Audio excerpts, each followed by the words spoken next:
네, 오늘 비즈라이브 48회 시작을 하겠습니다. 네, 오늘은 그 4차 산업혁명 시대 창의적 인재 만들기라는 주제를 할 거고요. 현재 사회 문제, 그리고 저희 뇌과학에서 보는 창의적 인재는 어떤 것인지, 그 다음 뇌의 어떤 부분에서 창의적인 부분이 발현이 되는지, 그리고 저희 파나토스 느로 하모니로 창의적 인재를 만드는 임상 논문이 있습니다. 그 논문 사례 한번 보도록 하겠습니다.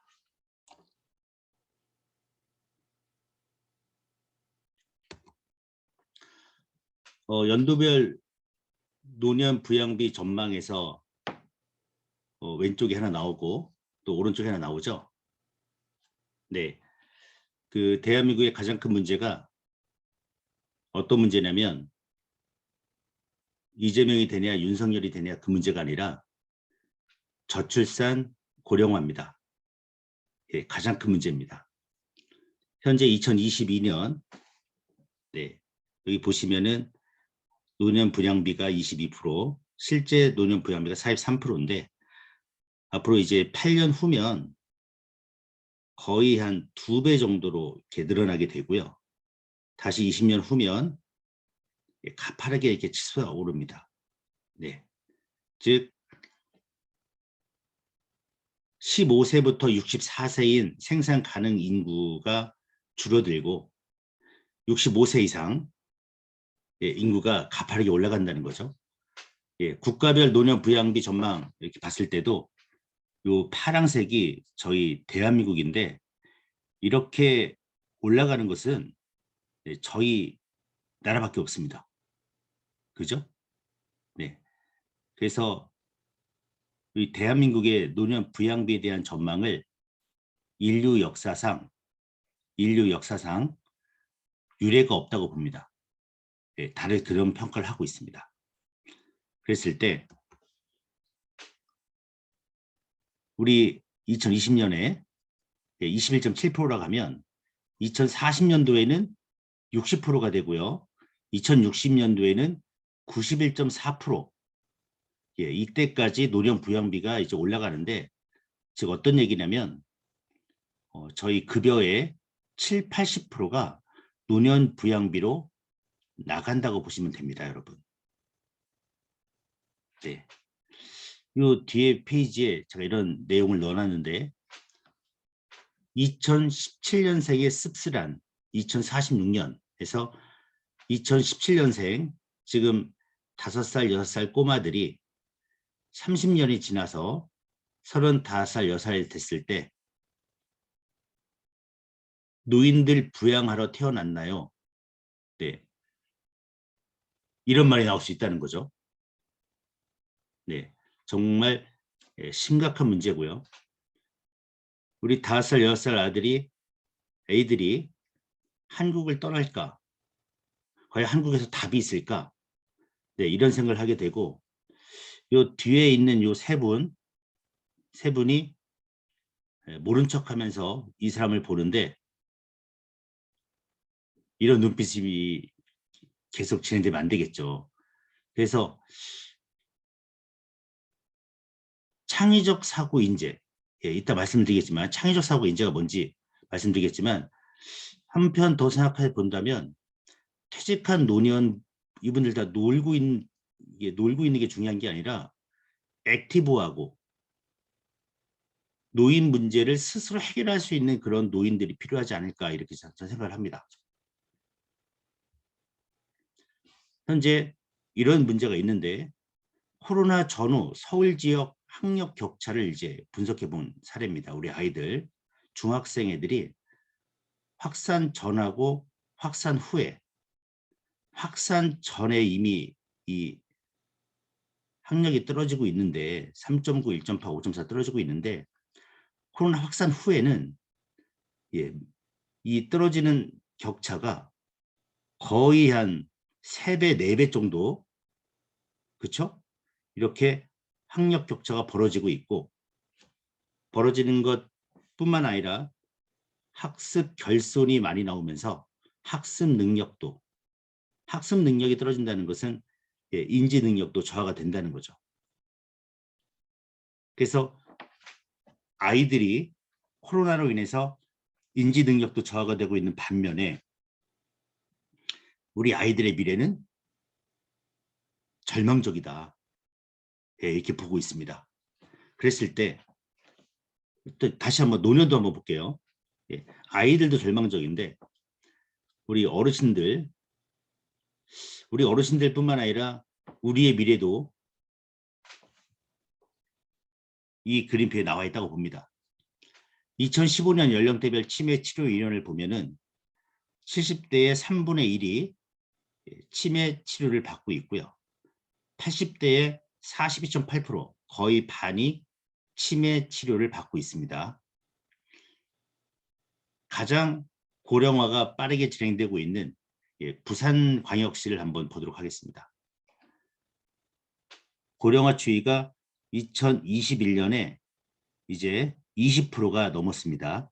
그러면 20%면 5분 중에 1분이 이제 노인이 되겠죠.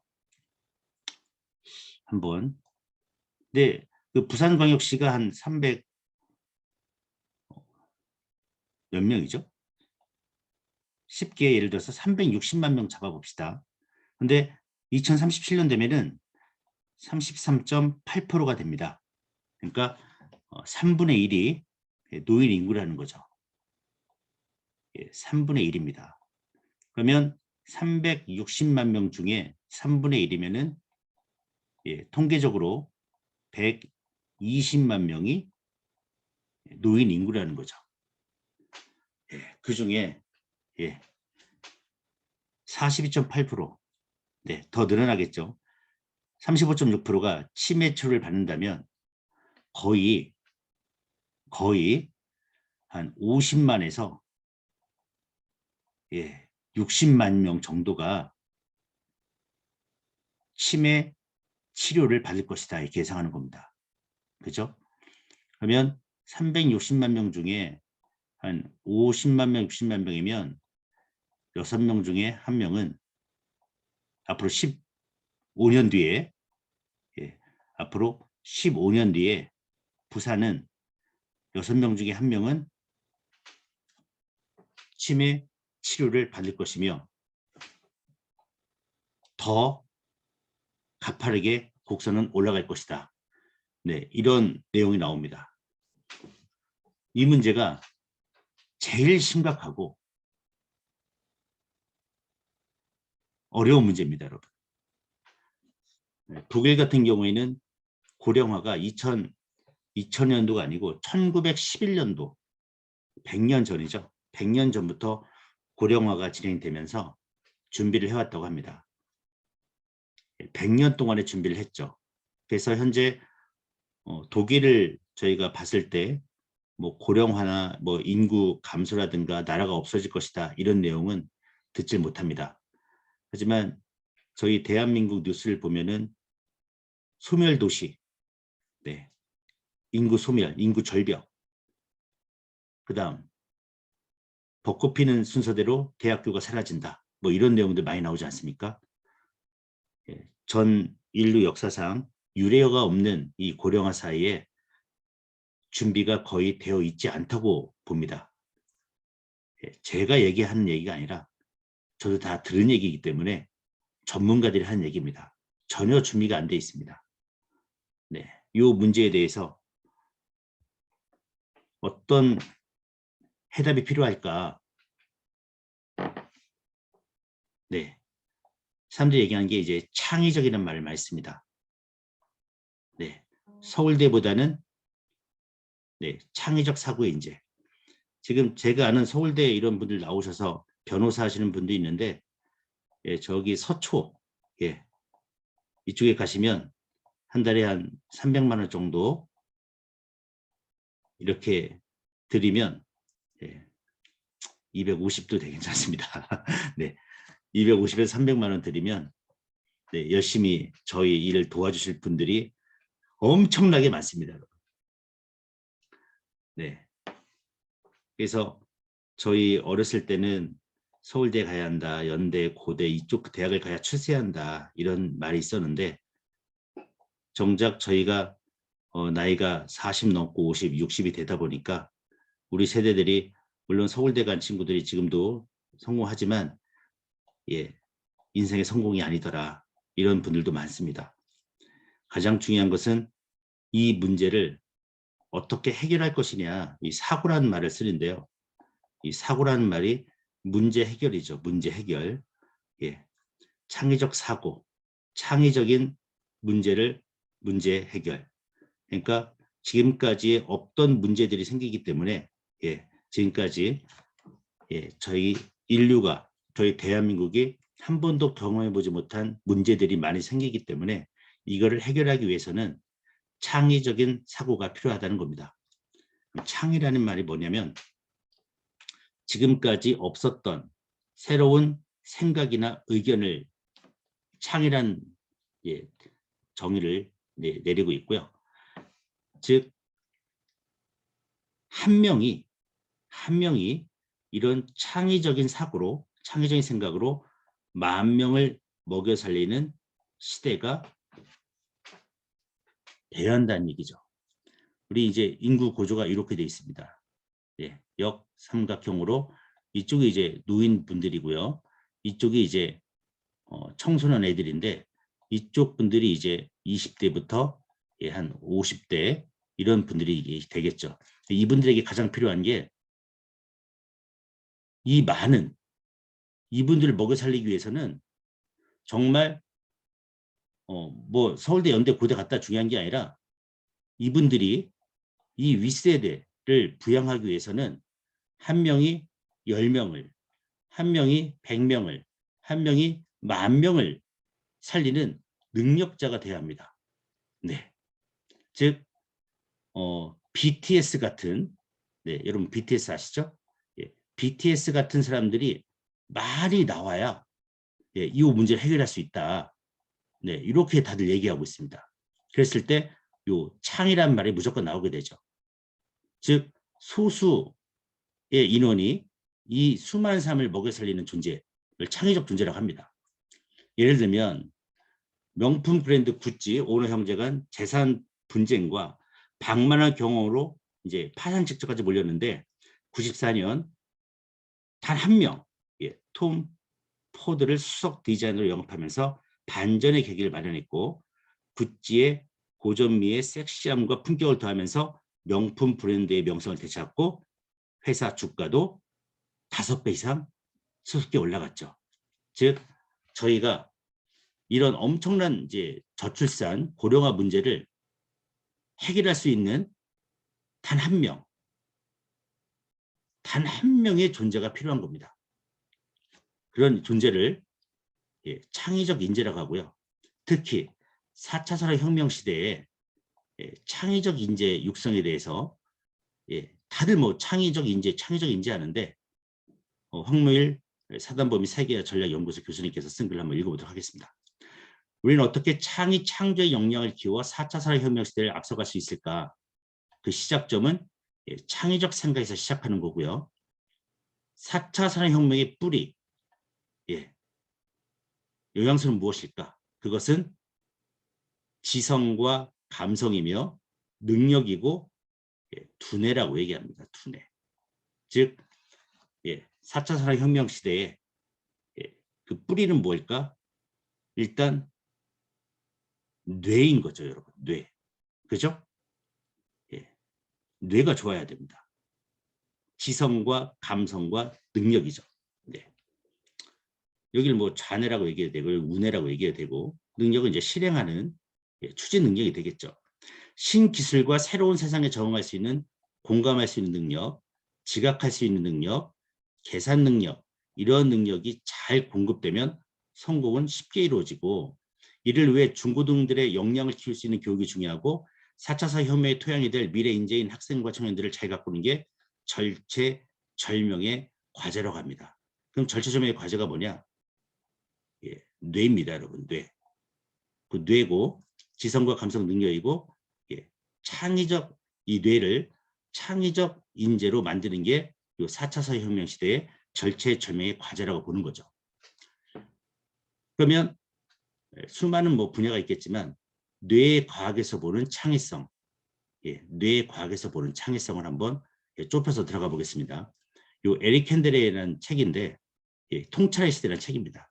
에릭 핸델 저자의 통찰의 시대인데 창의성은 2000년에 들어와서 창의성을 주제로 한 1만여 편의 연구 논문이 쏟아졌는데 결국은 창의성은 기존에 가지고 있는 것들을 생산적인 재별을 할 수 있다. 네, 기존에 있는 걸 갖고 어떻게 생산적으로 재별할 것이냐. 창의성을 높이기 위해서는 평소에 잘 안 쓰고 잘 연결하지 않는 신호를 주고받지 않는 뇌 영역들 간에 신호를 주고받을 수 있도록 해야 한다. 이렇게 뇌과학자들이 말합니다. 즉 이렇게 뇌세포가 이렇게 신경망에 연결되어 있으면 이런 것만 계속 하던 것만 하지 말고 아주 이렇게 연결되어 있던 여기만 잘 쓰는 것 말고 요 부분도 잘 써야 한다는 거죠.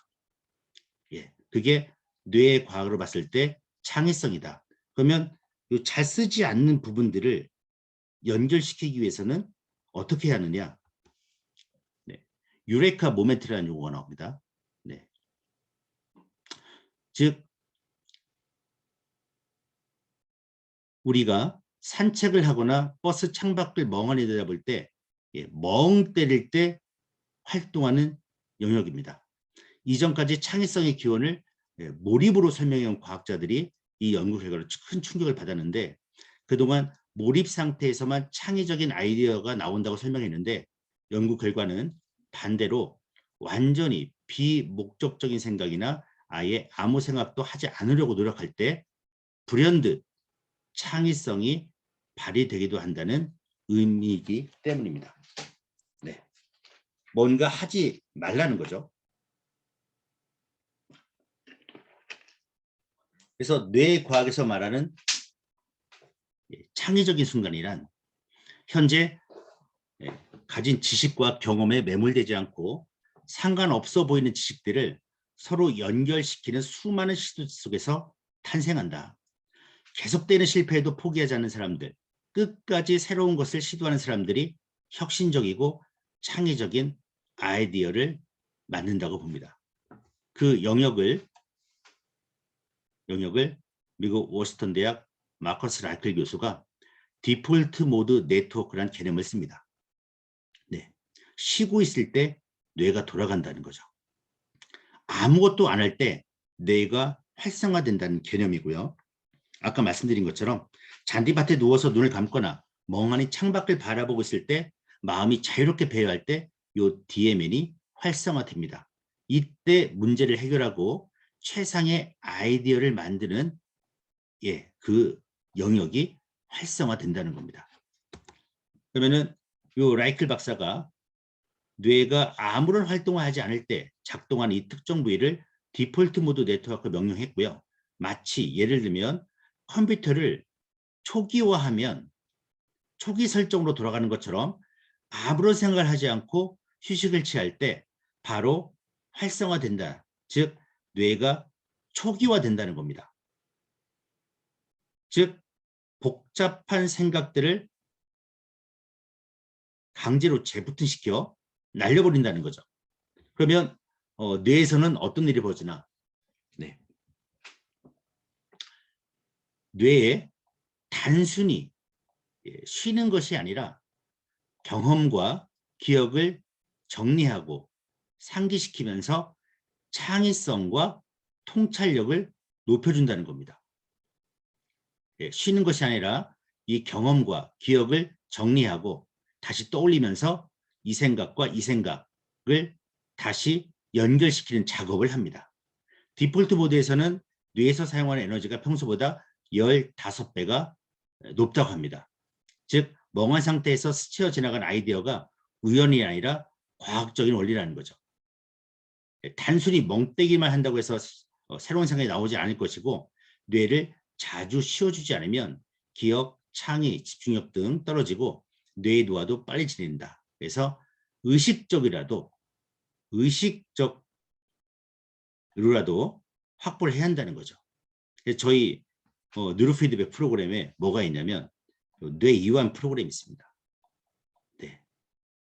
뇌이완 프로그램. 한 7개 정도가 있죠. 예. 너무 뇌를 많이 쓰기 때문에 요 의식적이라도 우리가 뉴로 피드백 할 때만이라도 요 뇌이완 프로그램을 진행해서 요 디폴트 모드 네트워크를 활성화시키는 시간이 필요하다는 겁니다. 스티브 잡스가 또 얘기합니다. 창의성은 사물을 연결하는 능력이다.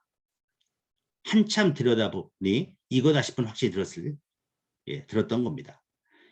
뇌 안에서 떨어져 있던 연결고리들이 이어지면서 새로운 창의성이 생기는 것이 얼마나 중요한지 강조합니다. 멍 때리는 동안 디폴트 모드 네트워크가 일을 하기 시작하면 끊겨 있던 뇌의 부위들이 연결이 됩니다. 그렇기 때문에 멍을 때리거나 다른 공상에 빠져들면서 뇌의 단편들이 정보를 서로 연결할 시간을 줘야 하고요. 별 생각 없이 멍 때리다가 아 맞다 말하면서 새로운 아이디어를 내놓을 수 있습니다. 즉 창의성, 이 창의성은 디폴트 모드 네트워크에서 발현이 되고요. 디폴트 모드 네트워크에서 하는 일은 주로 쉬면서 쓰지 않던 요 신경망들이 다시 새롭게 정리가 되면서 아 맞다 하는 새로운 아이디어가 떠오른다는 거죠. 즉 창의성은 디폴트 모드 네트워크가 일을 하기 시작하면서 뭐가 되는 겁니까? 사물이 연결이 되는 겁니다. 요 사물은 뇌 입장에서 보면은 뇌 신경망들이 끊어졌던 신경망들이나 주로 쓰지 않았던 신경망들이 다시 정리가 되면서 초기화되면서 연결이 된다는 거죠. 이때 새로운 아이디어가 나온다는 겁니다. 미국 코넬대 연구팀이 어떤 실험을 하게 되면 요 엠팩 테스트를 합니다. 엠팩 테스트. 네. 엠팩 테스트는 저희 2단계 프로그램이 있습니다. 뉴로 피드백 프로그램 중에 2단계 프로그램 코고 트레이닝에 있어요. 대부분 실험자들이 DMN 활성화될 때 유명인의 얼굴을 더 빠르고 정확하게 일치시킨다는 사실을 확인했습니다. 그래서 이 엠팩 테스트를 실시했을 때 뭐가 된다? 디폴트 모드 네트워크가 활성화되더라. 네. 그래서 우리 프로그램 얘기한다면 요 뇌이완, 브레인헬스에 6개가 있죠. 뇌이완 1단계에서부터 4단계, 그 다음에 자동차 게임이 있고 공중부양 게임이 있고요. 브레인 플레이에서 또 뇌이완 프로그램이 하나 있습니다. 그래서 총 7개 프로그램이 있습니다. 그 다음 요 코고 트레이닝은 저희 2단계 브린트 프로그램이 있는데 여기에 엠팩 테스트가 있습니다. 여러분 엠팩 테스트. 이걸 하게 되면 뭐가 되는 겁니까? 디폴트 모드 네트워크가 활성화된다. 네. 디폴트 모드 네트워크 활성화되면 신경망들이 새로운 신경망들, 주로 쓰지 않고 있던 신경망들이 정리가 되면서 연결이 된다는 겁니다. 네. 물론 뭐 뉴로피드백을 하지 않고라도 자주 멍 때리면서 쉬는 것도 괜찮지만 저희 뉴로피드백은 뭡니까? 뇌파를 조절해서 이 상황 속에 더 빨리 가게 하는 내비게이션 역할을 하게 되는 거죠. 그래서 이 프로그램을 갖고 계신 분들은 뇌 이완 프로그램 열심히 하시거나 코어 트레이닝 하시는 분들은 이 엠팩 테스트 자주 하시기 바랍니다. 논문을 한번 살펴보겠습니다. 뇌의 이완 훈련을 통한 창의적 수행 향상에 관한 연구로서 예술 분야와 같은 창의적 수행에서 뇌 이완요법의 강화가 영향을 줄 수 있다는 해외 논문 사례가 있고요. 또 하나는 엠팩 테스트인데 엠팩 테스트는 그 문제적 남자에서 당신의 뇌도 업그레이드 될 수 있다. 천재들의 두뇌 훈련법 해서 이분이 이제 세계 IQ 4위입니다. 세계 IQ 4등이 알려주는 두뇌 개발 비법에서 엠팩 트레이닝을 얘기합니다, 여러분. 네. 그래서 이 엠팩 트레이닝은 디폴트 모드 네트워크도 이제 관련이 있지만 천재 만드는 프로그램이다 보시면 되겠습니다. 네. 요 엠팩 테스트에 대해서는 제가 예전에 올려놓은 영상이 있습니다.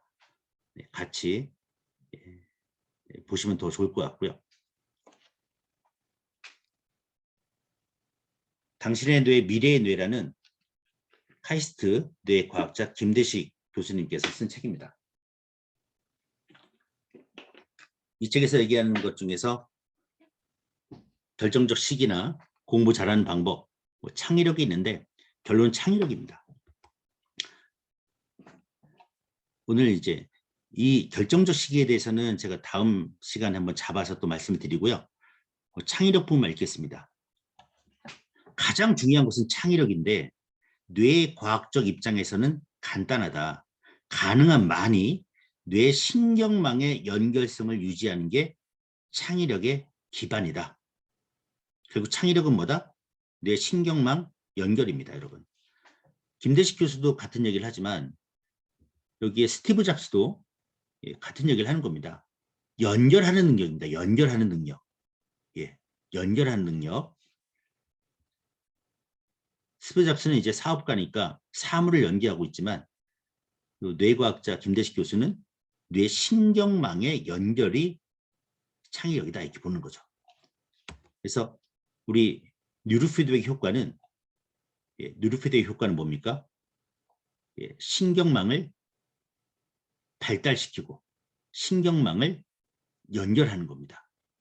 대뇌 피질에 신경망을 발달시키고 연결하는 거기 때문에 이걸 일반인 분들에게 뇌 신경망을 연결하시면 이 창의력의 기본이 만들어지는 겁니다 하면 뇌 신경을 어떻게 연결시킵니까? 답이 없죠. 이게 바로 뉴로피드백입니다, 여러분. 뉴로피드백은 창의력을 가진 뇌를 만드는 훈련 기법이다. 이게 보시면 되겠습니다. 부산 동아대학교 간호학과에서 송영선 교수님께서 창의성 증진에 미치는 효과, 뉴로피드백 훈련이 간호대학생의 창의성 증진에 미치는 효과에 대해서 한국간호교육학회지에 낸 논문입니다. 뭐 교수님께서 간호대학교 간호학부에 계시니까 이 대학생 했기 때문에 간호대학생의 창의성 증진에 미치는 효과로 이렇게 논문 냈지만 간호대학생이 아니고 그냥 일반 대학생 빼고 일반 대학생으로 보셔도 되겠습니다. 뭐 대학생이 아니더라도 일반인 해도 되겠고요. 정말 뉴로피드백 훈련을 해서 창의성이 증진이 될까? 대한 논문이 되겠습니다. 필요성과 용어 정의를 한번 볼게요. 창의성은 주어진 문제 상황에 대해서 적절하면서도 새로운 사고를 해낼 수 있는 능력으로 어떠한 상황 속에서 새로운 관계를 지각하거나 기존의 사고 유형이 아닌 새로운 유형으로 사고하여 참신한 아이디어를 산출해내는 능력을 의미한다. 이렇게 했는데 창의성은 새로운 지식 창조의 기본이 되는 능력으로서 시대가 요구한 절실한 과제다. 필요성이라면 정의를 이렇게 내립니다. 뇌 안에서 신경망이 기존의 연결과는 다른 유형으로 재구성됨으로써 문제 해결이나 창조를 위한 새로운 아이디어 생성을 이루는 성향 또는 능력이다. 네. 이게 약간 그 관계론 쪽이라면 이건 존재론 쪽으로 뇌 자체를 한번 본 거죠. 여기서는 상황 속에서 새로운 관계에서 문제를 해결하는 아이디어 능력이라면 뇌 안에서 신경망이 기존의 연결과는 다른 유형으로 재구성해서 문제 해결하거나 아이디어가 떠오르는 능력을 창의성이라고 본다. 그랬을 때 뉴로피드백을 하게 되면 이 능력이 좋아지는 건지 검사를 해본 겁니다. 훈련 도구는 저희 뉴로하모니를 했고요. 창의성 검사는 토렌스 모든 문화에서 사용할 수 있는 요 TTCT 김영채 분이 번안한 한국판 TTCT 요 표준화 창의성 검사 도구를 사용했습니다. 창의성에 관해서 세 가지를 보는데요. 유창성과 융통성, 독창성을 봅니다. 유창성이라는 것은 많은 수의 아이디어를 생산해낼 수 있는 능력. 융통성이라는 것은 생산해내고 하나의 접근에서 다른 접근으로 이동하고 여러 전략을 사용할 줄 아는 능력. 만들어내는 거고요. 유창성은. 융통성은 이동 가능하고 연결할 수 있는 거죠. 그럼 독창성은 뭐 알려진 거나 평범하거나 상투적이거나 진부하거나 또는 기정사실과 같은 것과는 거리가 먼 아이디어를 생산해낼 능력, 요 세 가지 요소를 봅니다. 그래서 이 11월 7일부터 12월 17일까지 6주간에 걸쳐 30분씩 진행을 합니다. 그래서 결과를 한번 보도록 하겠습니다. 유창성, 융통성, 독창성입니다. 네. 유창성이고요. 네. 융통성이고요. 네. 오리지널. 예, 이게 독창성이고요. 예, 그리고 밑에서 이게 창의성, 예, 토탈 점수가 되겠습니다. 그래서 실험 집단과 대조 집단이 있습니다. 네, 실험 집단, 예, 뉴로 피드백 집단이죠. 그래서 전과 후가 나옵니다. 전에 예, 유창성 같은 경우 87.72에서 91.22로 3.5점 정도 예, 올라갔고요. 대조군 아무것도 하지 않은 집단은 2.8 거의 뭐 변화가 없었다. 그래서 뉴로 피드백 집단이 하지 않은 집단보다 유창성, 수많은 아이디어를 생산하는 능력이 더 뛰어났다, 올라갔다 이렇게 보시면 되고요. 융통성 91.11에서 98.72로 7.61이 올라갔습니다. 하지 않은 집단은 93.61에서 90.22로 오히려 머리를 안 쓰니까 떨어졌고요. 그래서 큰 차이가 났죠. 즉 유창성은 아이디어를 만드는 능력이라면 융통성은 뭡니까? 이 아이디어와 아이디어를 연결하는 신경망이 연결된다는 내용이겠죠. 그죠? 이쪽이 더 크죠. 그래서 이쪽 부분이 더 강력하게 더 발달을 했고요. 독창성 같은 경우에는 96.67에서 90.61 예, 변화가 없고요.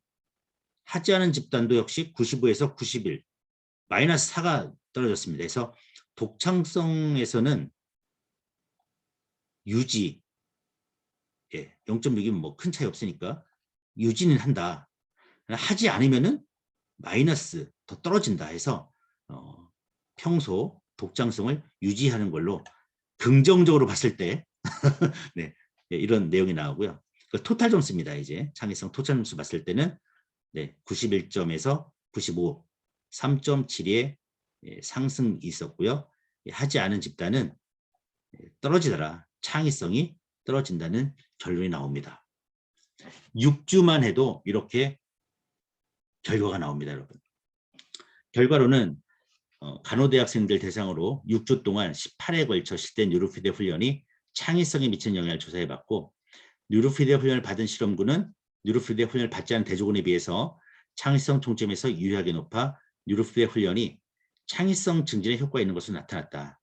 예. 저는 이 논문을 엄청난 논문이라고 봅니다, 여러분. 우리 4차 산업혁명 시대에 정말 보석 같은 논문이 아닐까. 여러분들은 창의성을 어떻게 높이고 있습니까? 그죠? 뜬구름 잡는 이야기처럼 들리겠지만